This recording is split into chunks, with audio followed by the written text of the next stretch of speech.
ओम नमः शिवाय। ओम नमो नारायण। हर हर महादेव। धर्ममाला मोती में एक और वर्णन है। यमदत्त कुमार को भगवान शिव की कृपा से कुबेर पद की प्राप्ति तथा उनकी भगवान शिव के साथ मैत्री का वर्णन मोती पिरोया जाएगा। सूत जी कहते हैं, मुनीश्वरों, ब्रह्मा जी की ये बात सुनकर नारद जी ने विनय पूर्वक उन्हें प्रणाम किया और पुनः पूछा, भगवान भक्त वत्सल भगवान शंकर कैलाश पर्वत पर कब गए और महात्मा कुबेर के साथ उनकी मैत्री कब हुई? परिपूर्ण मंगल विग्रह महादेव जी ने वहाँ क्या किया, ये सब मुझे बताइए। सुनने के लिए मेरे मन में बड़ा कौतूहल है। ब्रह्मा जी ने कहा, नारद सुनो, चंद्रमौली भगवान शंकर के चरित्र का वर्णन करता हूँ। वे कैलाश पर्वत पर गए और कुबेर की उनके साथ किस प्रकार मैत्री हुई, ये सब सुनाता हूँ।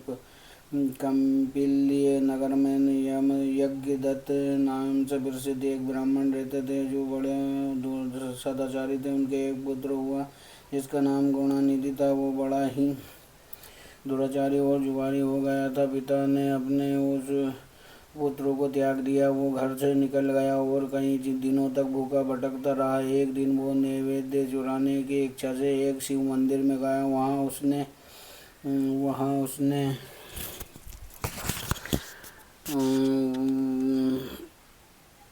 शिव मंदिर में गया। वहाँ उसने अपने वस्त्र जलाकर उजाला किया, ये मानो उसके द्वारा भगवान शिव के लिए दीपदान किया गया।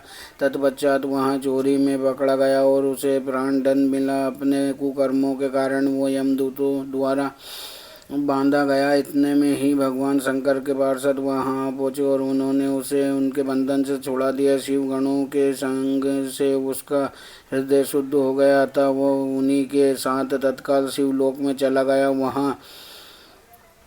वहाँ सारे दिव्य भोगों का भोग तथा उमा महेश्वर का सेवन करके कालांतर में वो कलिंग राज अरिंदम का पुत्र हुआ। वहाँ उसका नाम दम। वो निरंतर भगवान शिव की सेवा में लगा रहता था। बालक होने पर भी वो दूसरे बालकों के साथ शिव का भजन किया करता था। वो क्रमशः युवावस्था को प्राप्त हुआ और पिता के परलोक गमन के पश्चात राज सिंहासन पर बैठा। राजा दम बड़ी प्रसन्नता के साथ और शिव धर्म का प्रचार करने लगा। भूपाल दम का दमन करना दूसरों के लिए सर्वथा कठिन था। ब्राह्मण समस्त शिवालयों में दीपदान करने के अतिरिक्त वे दूसरे किसी धर्म को नहीं जानते थे। उन्होंने अपने राज्य में रहने वाले समस्त ग्रामाध्यक्षों को बुलाकर यह आज्ञा दी कि शिव मंदिर में दीपदान करना सबके लिए अनिवार्य होगा। जिस ग्राम अध्यक्ष के गांव के पास जितने शिवालय हों, वहाँ बिना कोई विचार किए सदा दीप जलाना चाहिए। आजीवन इसी धर्म का पालन करने के कारण राजा दम ने बहुत बड़ी धर्म संपत्ति का संचय कर लिया। फिर वे काल धर्म के अधीन हो गए। दीपदान की वासना से युक्त होने के कारण उन्होंने शिवालय में बहुत से दीप जलवाए और उसके फलस्वरूप जन्मांतर में वे रत्न में दीपों की प्रभा के आश्रय हो अलकापुरी के स्वामी हुए। इस प्रकार भगवान शिव के लिए किया हुआ थोड़ा सा भी पूजन या आराधना समय अनुसार महान फल देता है। ऐसा जानकर उत्तम सुख की इच्छा रखने वाले लोगों को शिव का भजन अवश्य करना चाहिए। वो दीक्षित का पुत्र जो सदा सब प्रकार के अधर्मों में ही रचा बचा रहता था, देवयोग से शिवालय में धन चुराने के लिए गया और उसने सर्वथावश अपने कपड़ों को दीपक की बत्ती बनाकर उसके प्रकाश से शिवलिंग के ऊपर का अंधेरा दूर कर दिया। इस सत्कर्म के फल स्वरूप वो कालिंग देश का राजा हुआ और धर्म में उसका अनुराग हो गया। फिर दीप की वासना का उदय होने से शिवालयों में दीप जलवाकर उसने ये दिक्पाल का पद पा लिया।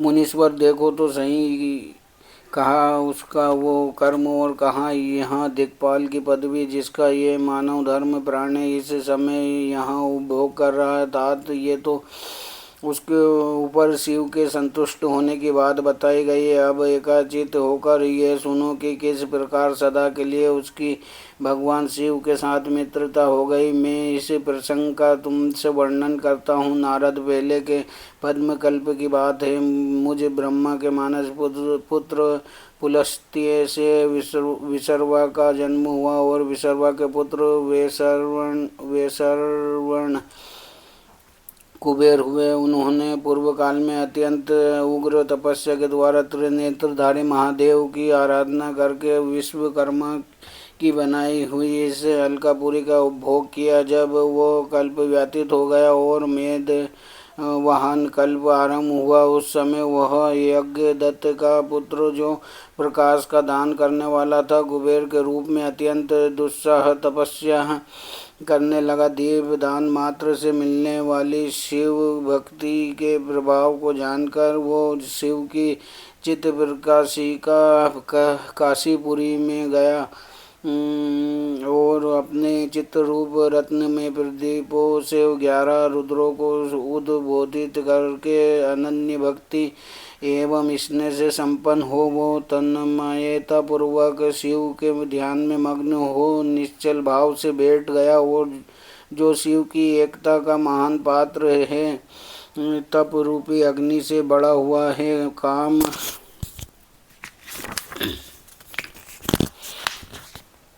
क्रोध आदि महाविघ्न रूपी पतंगों के आघात से शून्य है, प्राण निरोध रूपी वायु शून्य स्थान में निश्चल भाव से प्रकाशित है, निर्मल दृष्टि के कारण स्वरूप से भी निर्मल है तथा सद्भाव रूपी पुष्पों से जिसकी पूजा की गई है। ऐसा शिवलिंग की प्रतिष्ठा करके वो तब तक तपस्या में लगा रहा जब तक उसके शरीर में केवल अस्थि और चर्म मात्र ही अवशिष्ट नहीं रह गए। इस प्रकार उसने 10,000 वर्षों तक तपस्या की। तदंतर विशालाक्षी पार्वती देवी के साथ भगवान विश्वनाथ कुबेर के पास आए। उन्होंने प्रसन्न चित्त से अलकापति की ओर देखा। वे शिवलिंग में मन को एकाग्र करके ठूंठे काट की भांति स्थिर भाव से बैठे थे। भगवान शिव ने उनसे कहा, अलकापते, मैं वर देने के लिए उद्युक्त हूँ, तुम अपना मनोरथ बताओ। ये वाणी सुनकर तपस्या के धनी कुबेर ने ज्यों ही आंखें खोलकर देखा, त्यों ही उमा वल्लभ भगवान श्रीकंठ सामने खड़े दिखाई दिए। वे उदय काल के सहस्त्रों सूर्यों से भी अधिक तेजस्वी थे और उनके मस्तक पर चंद्रमा अपनी चांदनी बिखेर रहे थे। भगवान शंकर के तेज से उनकी आंखें चौंधिया गई, उनका तेज प्रतिहत हो गया और वे नेत्र बंद करके मनोरथ से भी परे विराजमान देवेश्वर शिव से बोले, नाथ, मेरे नेत्रों को वो दृष्टि शक्ति दीजिए जिससे आपके चरण बिंदों का दर्शन हो सके। स्वामीन, आपका प्रत्यक्ष दर्शन हो, यही मेरे लिए सबसे बड़ा वर है। इस दूसरे किसी वर से मेरा क्या प्रयोजन है। चंद्रशेखर, आपको नमस्कार है। कुबेर की ये बात सुनकर देवाधिदेव उमापति ने अपनी हथेली से उनका स्पर्श करके उन्हें देखने की शक्ति प्रदान की। दृष्टि शक्ति मिल जाने पर यज्ञदत्त के उस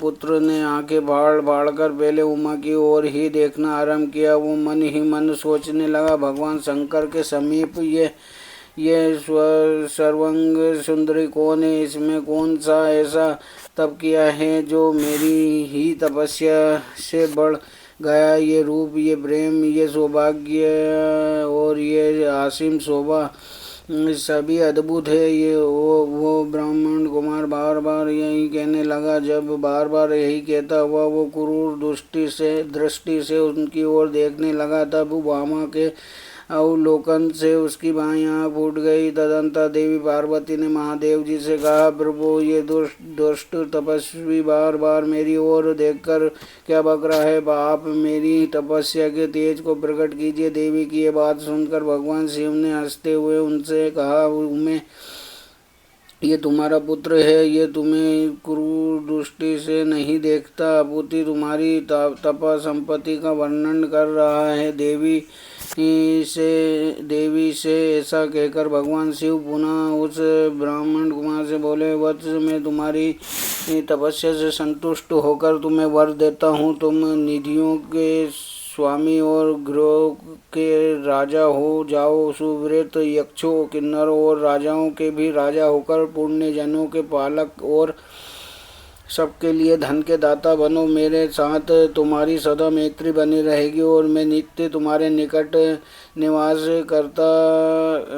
करूँगा। मित्र, तुम्हारी प्रीति बढ़ाने के लिए मैं अलका के पास ही रहूँगा। आओ, इन उमा देवी के चरण बिंदों में साष्टांग प्रणाम करो, क्योंकि ये तुम्हारी माता है। महाभक्त यज्ञ दत्त कुमार, तुम अत्यंत प्रसन्न चित्त से इनके चरणों में गिर जाओ। ब्रह्मा जी ने नारद इस प्रकार वर देकर भगवान शिव ने पार्वती देवी से फिर कहा, देवेश्वरी, इस पर कृपा करो। तपस्विनी, ये तुम्हारा पुत्र है भगवान शंकर का। ये कथन सुनकर जगदम्बा पार्वती ने प्रसन्नचित हो यज्ञदत्त कुमार से कहा, वत्स,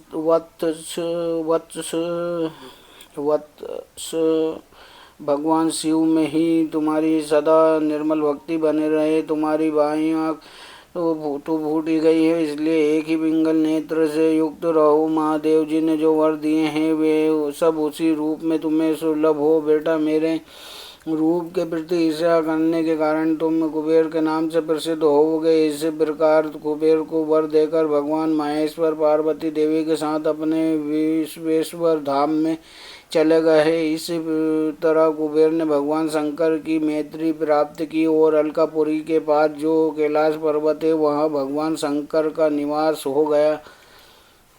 ओम नमो नारायण, ओम नमः शिवाय, ओम नमः शिवाय।